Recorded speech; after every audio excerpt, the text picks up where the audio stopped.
Good afternoon, everyone. Welcome to the caucus. I'm Peter Kairos on behalf of the Joint Steering Committee for Public Policy. This 2007 series of caucuses that we've given for the last 17 years, and I think we're on about the 160th briefing, we want to tell you that on any particular issue, and we're going to have this year, we're going to have malaria, breast cancer, obesity, and diabetes. Any particular issue of interest to your office, please bring it to our attention, and we'll be glad to schedule a hearing. You know, this year, our caucus, which is chaired by Brian Bilbray from California, Louis Capps, Rush Holt, and Mike Castle, men and women who fought very hard to double the NIH funding in the past several years. So now, this fiscal year, as you all know, is a very grim one for the NIH. In fact, we're flat funded in the administration's budget. The NIH has always been a bipartisan issue, and we really need help from your officers. And I know that all of you here understand the importance of biomedical research.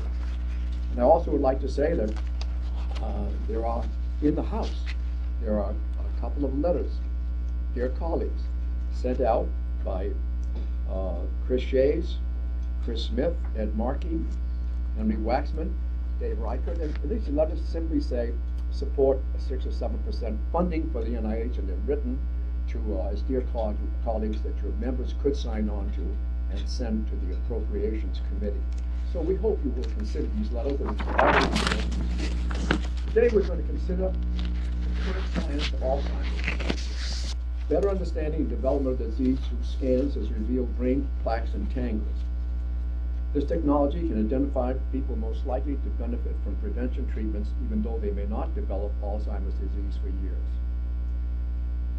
Brain scanning technology could also help bring new anti-Alzheimer's drugs to market sooner. Also, today we're going to learn how brain boosting techniques such as mental exercise, stress reduction, healthy diet, and physical exercise for improving memory performance and lowering risk for future cognitive decline.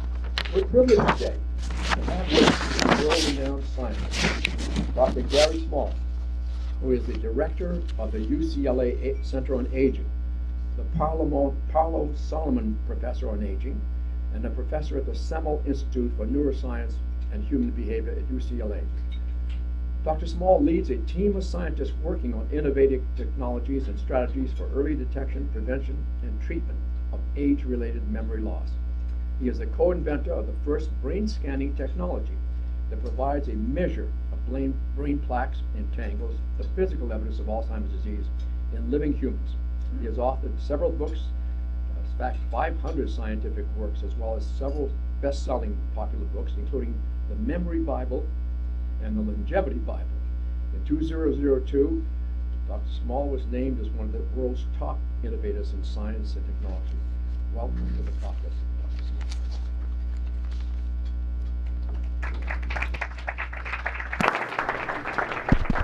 Thank you, Peter. Is this on? No? Okay, I guess I had a level ear mic that isn't on it.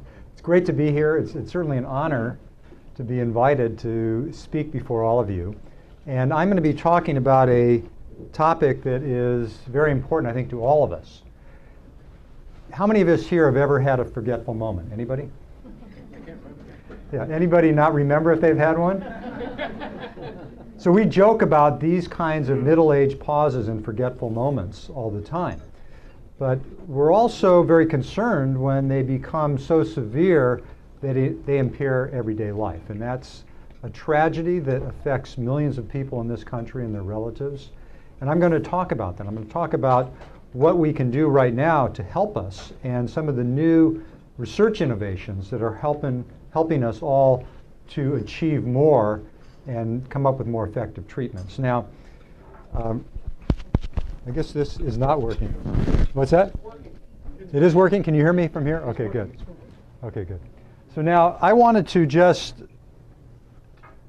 try to master this technology, and I have. I wanted to start out with an example of someone who did not get Alzheimer's disease in their lifetime. This is Madame Calment, who lived to be 122. And when she died, they did a brain autopsy, and she had the brain of a healthy 80-year-old. So she is probably the best documented example of someone who lived very long and had a clear brain. She was very active physically, she was very active mentally. She was from the south of France, and those of you who have been to the south of France know about the Mediterranean diet. It's not only heart healthy, but it's brain healthy. So there are extraordinary examples of individuals who have been protected from Alzheimer's disease and other forms of brain aging.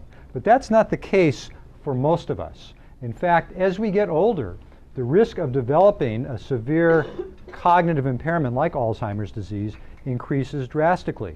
There are an estimated 4 to 5 million people in the United States who suffer from Alzheimer's disease, and if current trends continue unabated, we can expect about 14 million people by the year 2014. And we've been talking about some of the age risks, and people have been asking about it over lunch. By the age 85, the risk for getting Alzheimer's disease approaches 50%. And there's some debate as to whether all of us would get it if we live long enough. Now, we can't resolve that debate today, but we certainly know that there are non-genetic factors, so there is some hope that we can intervene and make a difference. An issue right now is that we do have symptomatic treatments. We have treatments that help to some degree, but many people don't get them because there's a stigma around Alzheimer's disease. So they don't get diagnosed or treated until after they've had the symptoms for a number of years. And we also know that the earlier we start treatment, the better off people will be. Now, we've all been talking about the desperate situation with the budget and how we don't have enough money for funding research. Well, we also don't have enough money to take care of patients. And we did a study a few years ago, and we found that as these patients get worse with Alzheimer's disease, it costs us more money. If you look at this figure, and if you go up on the vertical axis, this is the amount of money spent on patients over a 6-month period, and this is just a rating of how well they were functioning, from the highest functioning to the lowest functioning. You can see as function goes down, cost goes up. And in this particular analysis done with thousands of patients, we found that over a 6-month period, for high-functioning people with very mild Alzheimer's disease, the cost at that time was about $20,000. For low functioning, it was about $35,000 per patient. So you do the math, you start figuring out how much the cost goes up if we don't take care of patients.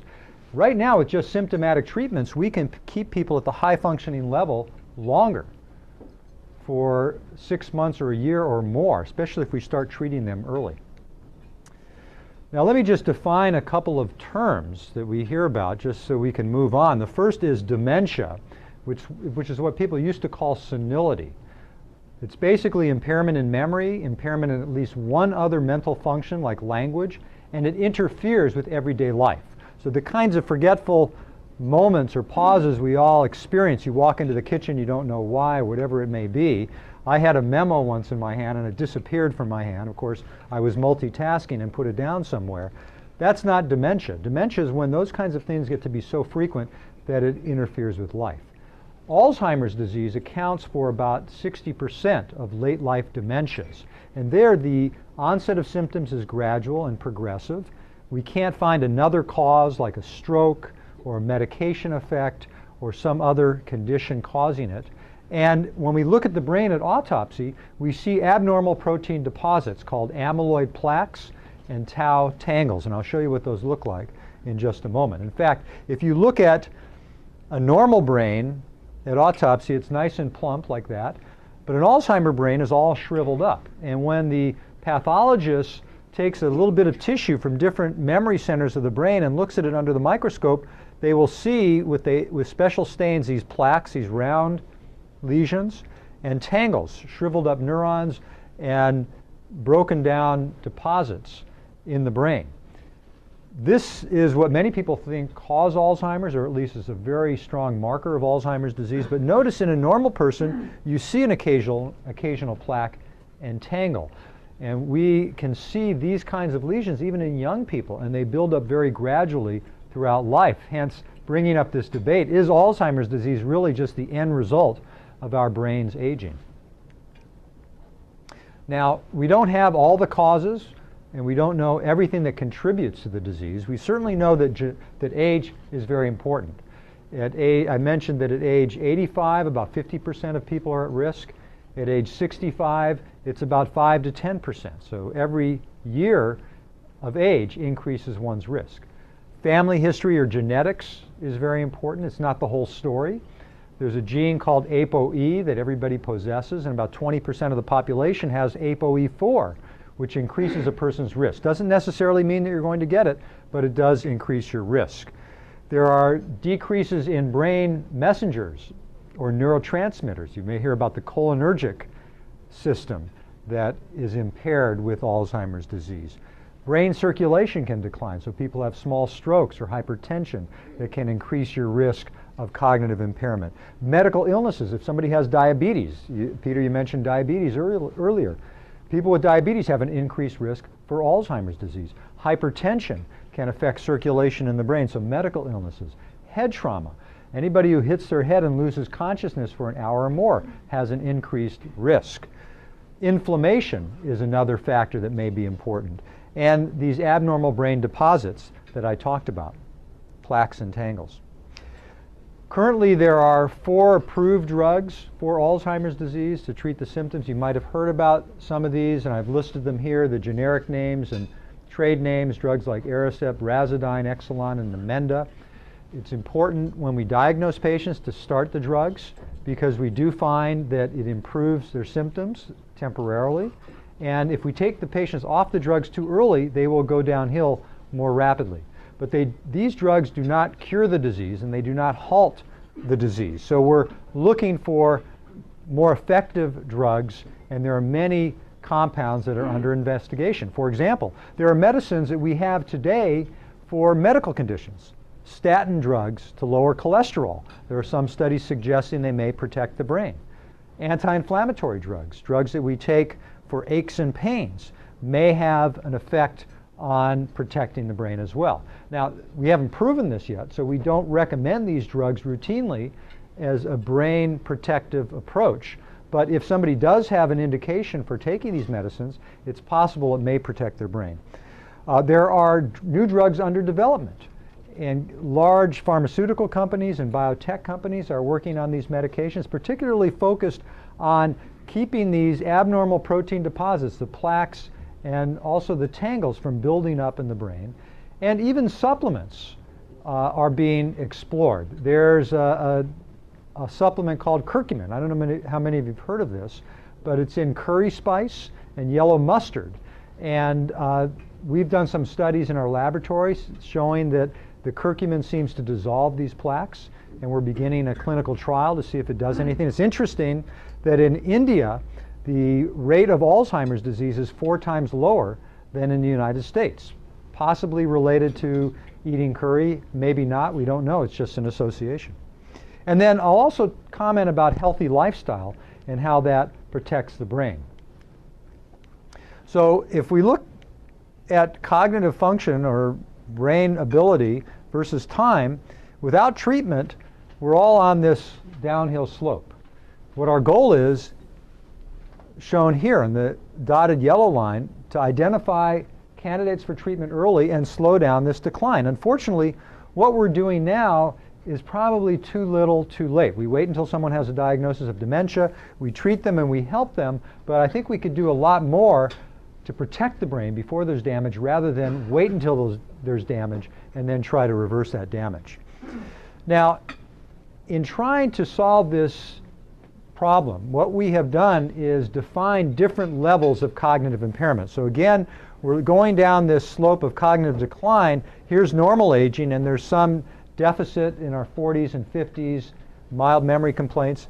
But if that progresses, there's a condition called mild cognitive impairment, which does put people at risk for Alzheimer's disease. About 15% of these people will develop dementia or Alzheimer's each year. But it's not so bad, the memory loss is not so bad that it impairs them in their daily functioning. And we're using brain scanning and neuroimaging to try to identify the early candidates for treatment. This is how we use it today, after people get the diagnosis. In the future, I believe we're going to be using it earlier so we can identify those candidates early on. So this is how, if you go to the doctor and you have a memory complaint, they may do an MRI scan or a CT scan to look at brain structure. And they might see a stroke, and that would tell us what's going on. Or they might see what's called white matter disease, which can be nonspecific. It may not help or may help in terms of the diagnosis. But what we're trying to do is look at what we call functional imaging. That is, look at how the brain cells communicate before there's actual brain cell death. And this is a study that Susan Buchheimer and I did thanks to NIH grants a few years ago. And this is what we call functional MRI. So what we do, we alter the scanner so we can actually see how well the brain cells are communicating, and we give the research subjects a memory task during the scan. So we call it a brain stress test, not unlike the EKG stress test. You go to the cardiologist, you get on a treadmill, and you stress the heart to tease out subtle heart abnormalities. Here we're teasing out subtle brain abnormalities. And we found a very interesting result. This is a computer summation of the scans of a group of subjects. And this group of subjects, these were all people on average in their early 60s who had very mild memory complaints. They did not have dementia. And we gave them this memory task in the scanner. This group of subjects had this genetic risk, ApoE4, and this group did not. In terms of their memory test, they were the same. There was no difference. But look at the difference in terms of their brain scan. These colored areas show you where their brain is working during the memory task. And you can see the same areas are being worked. But people with ApoE4, with the genetic risk, their brains had to work harder to complete the task. And in fact, when we followed people, we found that the harder the brain worked at baseline, the worse their memory was 2 years later. So we think there's a compensation that the brain naturally goes through. Now, many people see this study and they get scared. They think, oh my God, my brain is already compensating. I'll show you in just a few slides that we can train the brain and make the brain more efficient with just some simple strategies. We've also used functional brain imaging. These are studies using PET, or positron emission tomography. So the way these studies are done, we inject the patient with a small amount of sugar that is radio-labeled with a little bit of radioactivity, and the PET scan picks up the radioactivity and it shows us where in the brain there is use of sugar, which is the brain's main energy source. And that tells us how well the brain cells are communicating. So these are what we call now the conventional way of doing a PET scan. And you can see in these two-dimensional scans where there's a lot of color, that means that's normal brain activity and normal brain cell communication. But in early Alzheimer's disease, this part of the brain, in the back, the parietal area, and underneath the temples, and even in the frontal area, you see there's a decrease. And in fact, in late-stage Alzheimer's, the brain looks very much like an immature brain in a child, where it's really, the nerve cells have not really developed. Now, we've done a lot of work with this kind of brain scanning. It's now commercially available. It's used to detect cancer. And after about 4 years of talking with CMS, the policymakers, we were able to convince them that this should be made available to Medicare beneficiaries. So now, in some situations when there's confusion about the diagnosis, whether it's Alzheimer's disease or another type of dementia called frontal temporal, Medicare will pay for one of these scans. And we thought that was very helpful to get that coverage. They've also provided coverage in mild cognitive impairment if a patient is in a research protocol. They felt there wasn't enough information to approve it a few years ago. And hopefully with more information, the National Institute on Aging right now is doing an Alzheimer's disease neuroimaging initiative. And in a few years, we should have enough information, hopefully, to drive further coverage. Now, that is very helpful. But this kind of PET scan I just showed you is relatively nonspecific. In our group at UCLA, we wanted to find something more specific for Alzheimer's disease. So our investigators came up with a new chemical marker. We call it DDNP. It's just a shorthand for the chemical structure of this marker. And we use it in a way that has a little bit of radioactivity. We inject it into the vein of the patient, and it binds to these abnormal protein deposits. And we think it's a very important discovery in helping us diagnose patients earlier and also helping to drive the drug discovery that is targeted towards these plaques and tangles. We just published on it a few months ago in the New England Journal of Medicine. And basically, if you look at these images here, this is a slice of an Alzheimer brain. And the color areas show you where there are plaques and tangles. using this chemical marker, DDNP. If we look under the microscope, we can see that DDNP also shows that in these areas where it lights up, here's a plaque and here's a tangle. So we had a clue that from the beginning, the areas of the brain that have these abnormal proteins will show up on the scanner. And sure enough, when we injected the chemical marker into patients, these are the kinds of scans we saw. In a normal older person, you see very little red and yellow. In somebody with mild cognitive impairment, these people do not have dementia. You can see in this area, this is called the hippocampus. It's underneath the temples, and we know that these abnormal proteins build up from autopsy studies in this area, and you can begin to see the signal. And of course, in Alzheimer's disease, there's a much greater binding signal. And we've done extensive studies with many different patients, and what we found, if you look at someone at one point in time and 2 years later, if they're normal, the scans look normal. But here's a person who had mild cognitive impairment, and 2 years later that person went on to get Alzheimer's disease. You can see how much worse the scan is. There's a lot more red and yellow, showing more binding.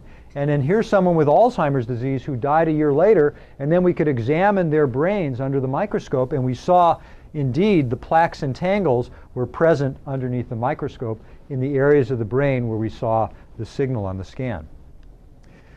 Now, what our scientists did was to take 20 of these scans and do a surface projection on the brain so we could actually see the plaques and tangles building up in the brain and look at the geography of it. So what we're looking at is a looping movie showing the buildup of Alzheimer's disease in the brain. So here, these are normal scans, but look in normal people, you can already see in the temporal area underneath the temples a buildup of these abnormal proteins, and then it spreads throughout the brain through mild cognitive impairment, and here as the memory score gets worse, these are cases of Alzheimer's disease.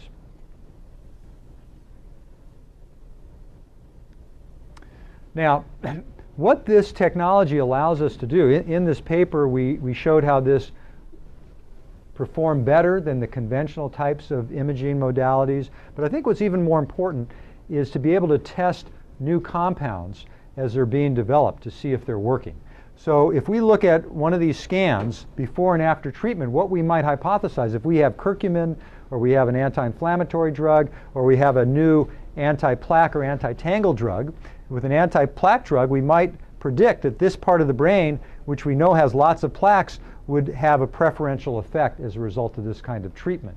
So we're also using this with animal models, and we have small animals that have the Alzheimer gene in them, and we're able to scan them in a device called micropet. And these animals at 15 months get lost in their mazes, and at autopsy they have lots of plaques in their brain. And we took one of these animals and we injected that animal with DDNP, and you can see there was a lot of plaque in the brain.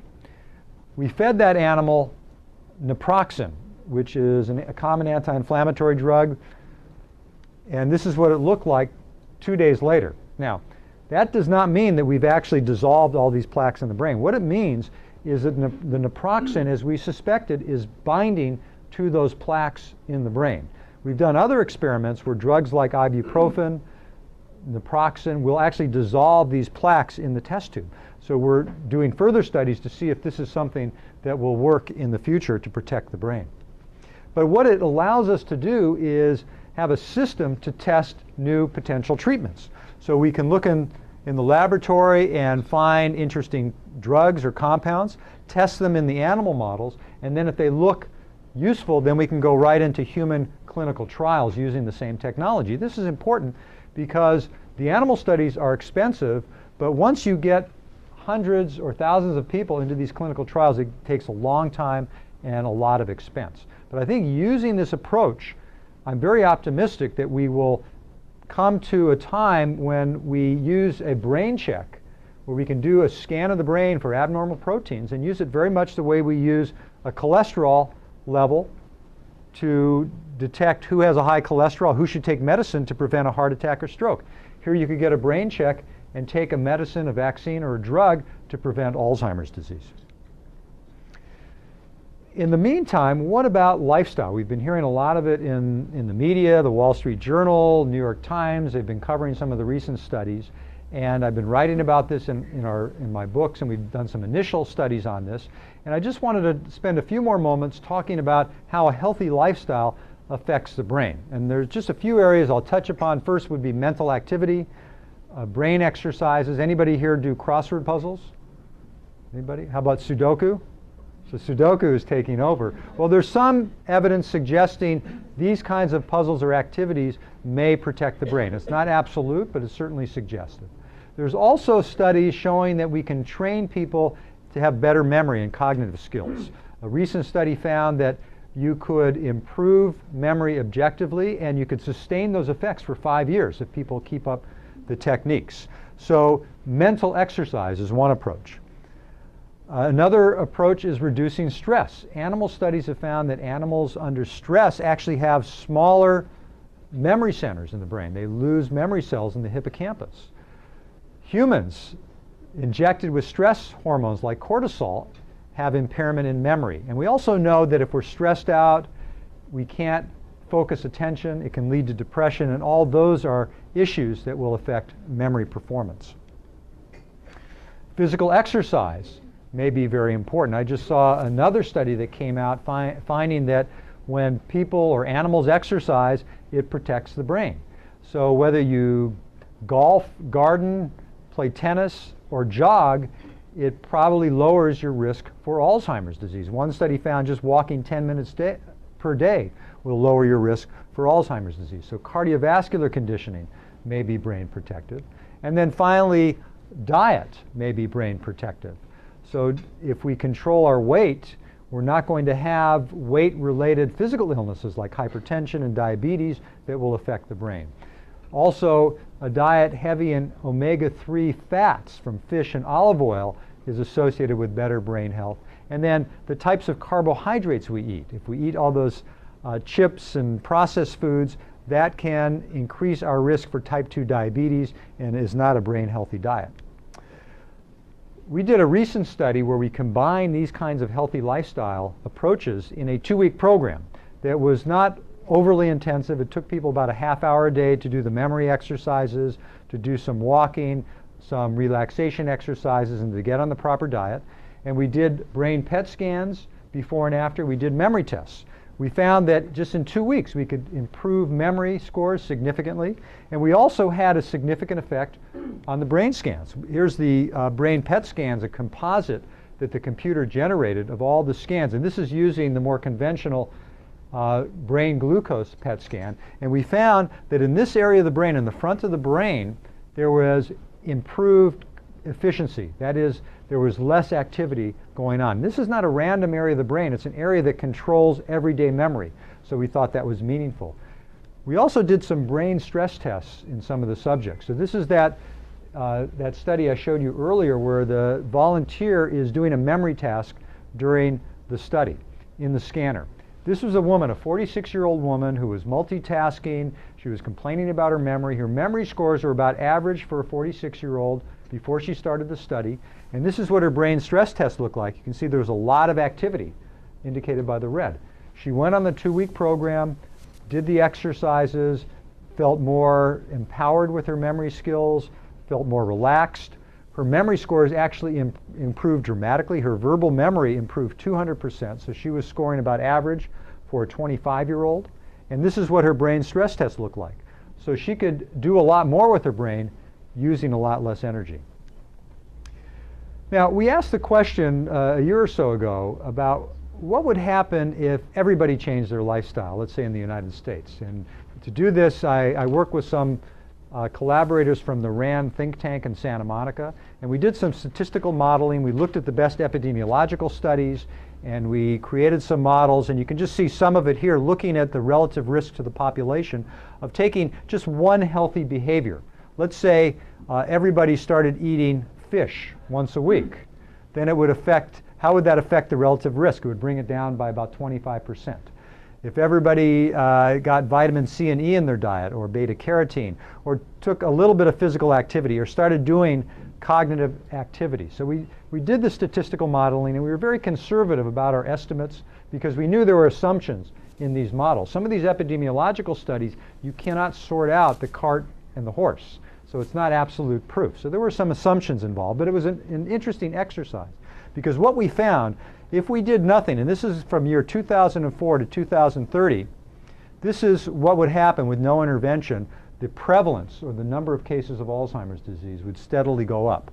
And then with each of these interventions, look what would happen. Each of the prevalences would go down quite dramatically. And if you want to look at it in this way, if we assume a causal relationship and everyone in the U.S. adopted just one lifestyle strategy, I'm not telling, people come to me and they say, well, doc, I don't want to start, don't you have a pill for me? I don't want to exercise, I don't want to eat right. All I'm asking is just do one thing, eat fish once a week, or start exercising, taking a walk once a day, just 10 minutes. What would happen is that within 5 years, we'd have 1 million fewer cases of Alzheimer's disease.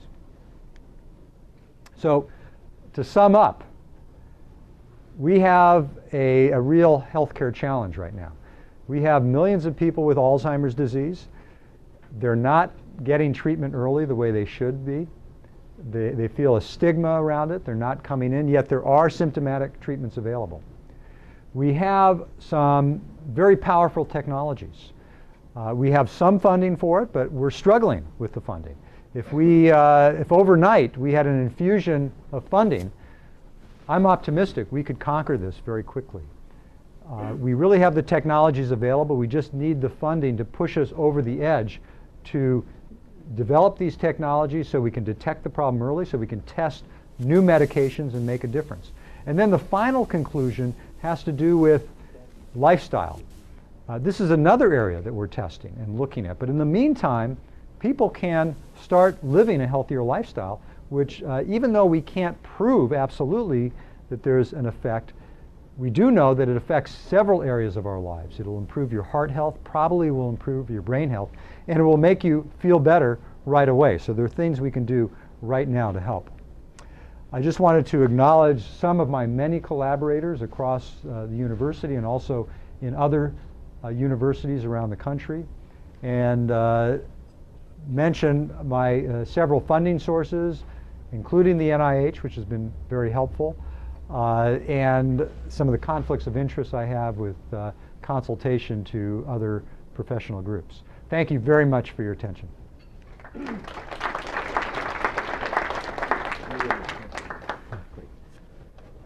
Thank you very much, Dr. Small.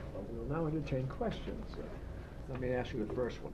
Yes. What about the genetic factor? How big is that? So how big is the genetic factor? Well, it depends on the individual. For the average individual, it is only part of the problem.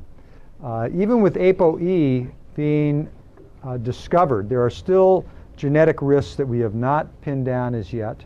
And so I would say for the average person, genetics is not the majority of what's contributing to the problem, which is one reason why I am so gung-ho about lifestyle and finding treatments that may make a difference. Now, very rarely there are families. Less than 1% of the cases are from families with so-called early onset Alzheimer's disease. And in these situations, there are genetic causes, an APP mutation, presenilin genes, that actually cause the disease. So it's similar to something like Huntington's disease.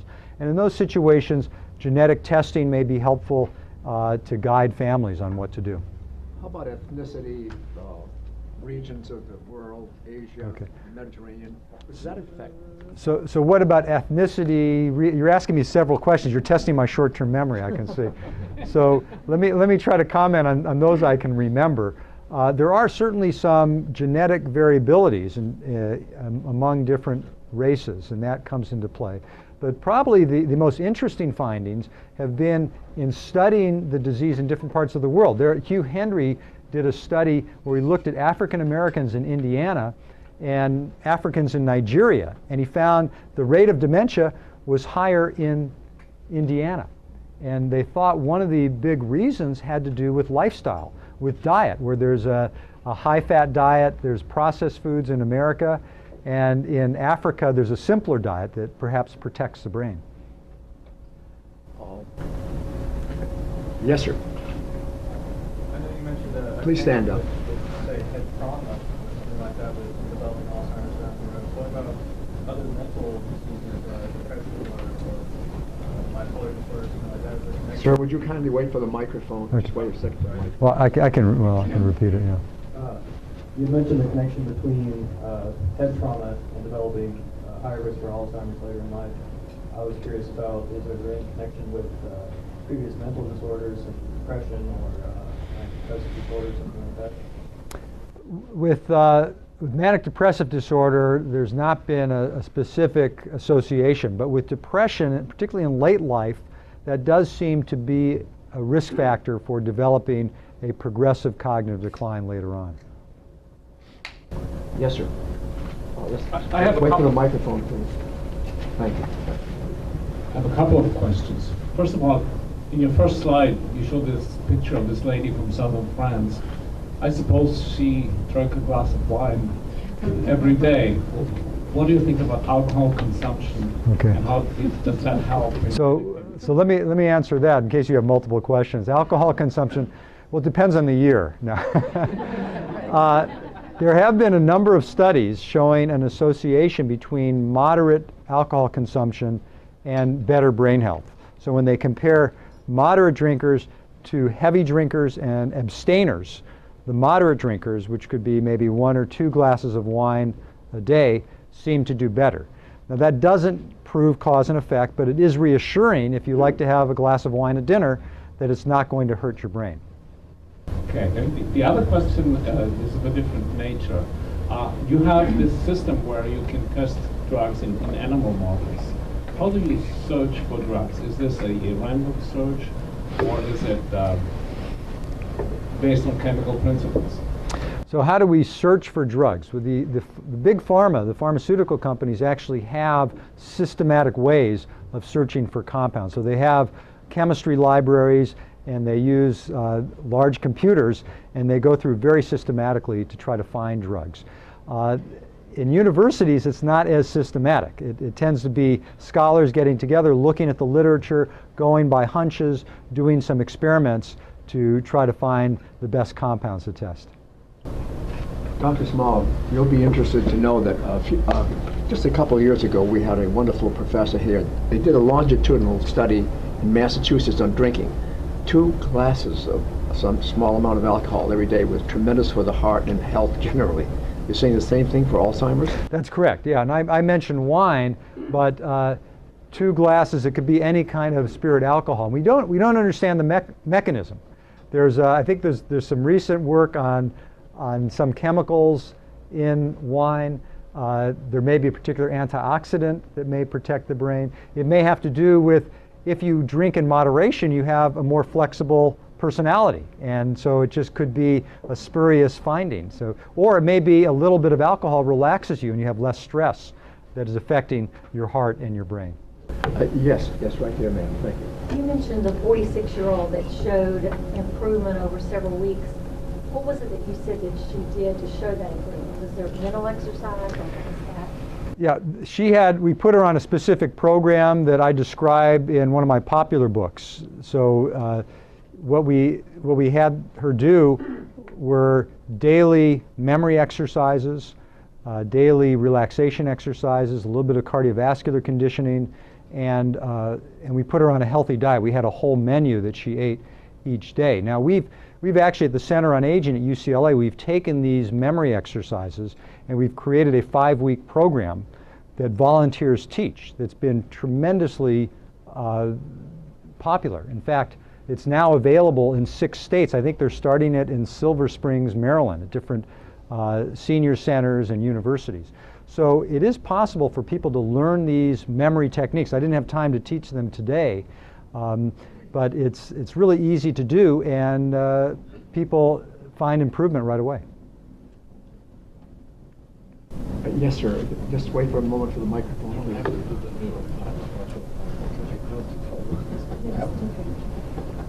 I guess I got the mic.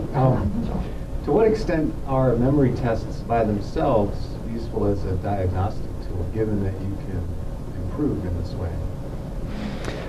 So the question is, what what extent do the memory tests help, given that you can actually improve? Well, it's an interesting question because if you look carefully at those studies I showed, the brain is compensating. And in fact, that study that Susan Buchheimer and I did with the brain stress test, the memory test looked the same. It was a brain scan that differentiated, and the memory test may not pick up that kind of difference. In our hands, we found that in general, the brain scans are more sensitive and specific than the memory tests. However, a lot of times in clinical practice, the neuropsychological testing can be very helpful. So I think it depends on the particular clinical situation and the complexity of the presentation to determine what may make sense in a certain situation. Dr. Small, what is the goal here with the research from the NIH that you're doing and all the other places where you're funded from? To get some early diagnosis and then to develop drugs that would actually impede the progression of Alzheimer's? Is that the goal? That's exactly the goal. What we'd like to do, and we think we're getting very close to that, I showed you the scans where in people with mild cognitive impairment, we can identify that. We can differentiate that from people who are normal, from people even with Alzheimer's disease. So if we now are able to identify that group, and with our modest funding profile, we're going to move ahead as best we can and start testing different compounds. We're collaborating with pharmaceutical companies, but a lot of these things are off patent. The companies are not going to be interested in pushing it forward. So we're trying to scrap together funds to test things anywhere from curcumin to anti-inflammatory drugs to exercise and so forth, to really understand who we should be treating, when we should be treating them, and to get started right away. What's the one nation in the world that has the highest percentage of Alzheimer? The one nation with the highest, boy, this is like being on Jeopardy. That's a tough question. I need the music in the background.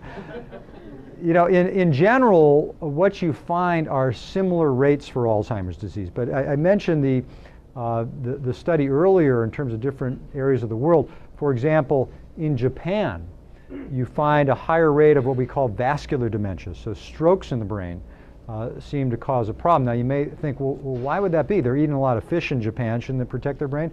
They may be doing that, but they're also smoking, and they may be having a lot of soy sauce with their sushi, and that has a lot of salt, and that can increase hypertension levels. Yes, sir. Yes, sir. Two questions. First of all, does Alzheimer's kill people? I mean, obviously it's going to reduce the quality of life, but does it actually reduce your lifespan? Alzheimer's doesn't generally does not stop us from breathing. But what happens, people become bedridden and they get infections. They'll get pneumonia or they get bed sores, and that's eventually what causes their demise. But we say Alzheimer's caused it because they ended up unable to take care of themselves. Dr. Small, man's over 65, take a male, American male, onset of Alzheimer's. What is the range of mortality? How long? So someone at 65, they have Alzheimer's. What would be their range of mortality? It could be anywhere from a few years to 10 or 15 years. It really depends on the level of care that they get and other factors in their health. Yes, sir. Yes, sir. Right there with the mic, right there. Kind of a two-parter. First part is roughly for you. How much does a PET scan cost? The normal person and going to the hospital and get a PET scan. Well, that will vary. At UCLA, we do a lot of them, so we charge $700. Okay. Now, so the second part of my question is kind of for anyone in the room. One of the big problems with like Medicaid and Medicare coverage is mental health parity is not always covered. There's a lot of physical coverage, but in terms of mental health disease, since there's a stigma that comes with it, a lot of times there's not a lot of funding equal coverage. So is there funding, is there legislature going on right now that speaks to mental health parity in the government, and will these kind of mental health parity laws help fund a $700 PET scan, which some people may not be able to afford if they don't even have health insurance, if they do, if it's not covered? That's kind of a general question for anybody. I just wanted to know. For anybody? For anybody really kind of in the room about covering a $700 PET scan. Well, let me just start with my response. In order to get PET scan coverage, we went to CMS, Centers for Medicare and Medicaid Services. And what they were, we didn't get into the mental health parity issue. We tried to avoid that. We just got into this being a public health problem. And what they were looking for were certain kinds of studies to prove that this is effective, that this is going to make a difference. And so we were able to prove it to a certain extent, but I think we'd like to expand the coverage, and we're moving forward with more studies.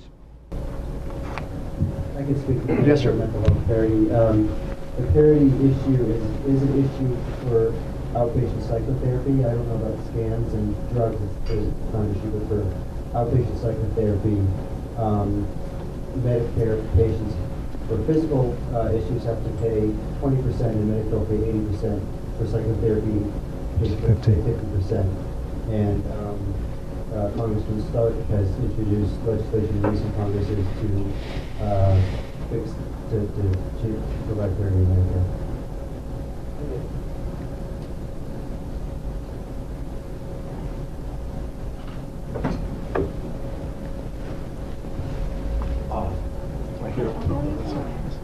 Well, quick question. Is there an age in your Use It or Lose It program, is there an age where it's optimal to start on these programs? And is there an age where it's too late to start? So, can I call my 77-year-old mother today and say, Something in start Silver eating Springs. fish? Yeah.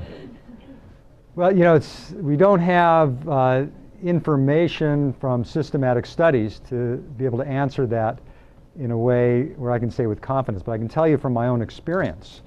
I've gone to my son's 6th grade class and taught memory techniques, and they can remember all the capitals in the United States now.